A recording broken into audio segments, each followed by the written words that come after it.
حضرت اسامہ بن عمیر حزلی رضی اللہ تعالیٰ عنہ سے روایت ہے، اللہ کے رسول صلی اللہ علیہ وسلم نے فرمایا، اللہ تعالیٰ پاکیزگی کے بغیر نماز قبول نہیں فرماتا اور خیانت کے مال میں سے دیا ہوا صدقہ قبول نہیں فرماتا۔ امام ابن ماجہ نے ایک تیسری سند یعنی ابو بکر بن ابی شیبہ کی سند سے مذکورہ حدیث کی مثل بیان کیا۔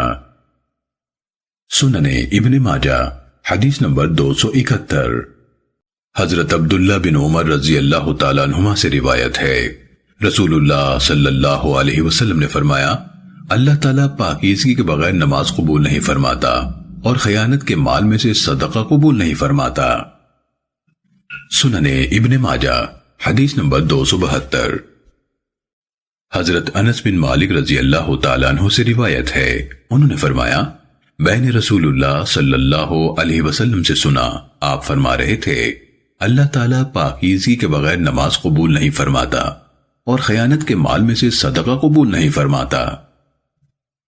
سنن ابن ماجہ حدیث نمبر 273۔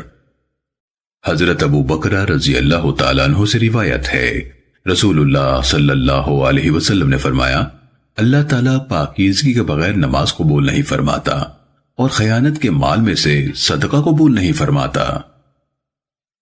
سنن ابن ماجہ حدیث نمبر 274۔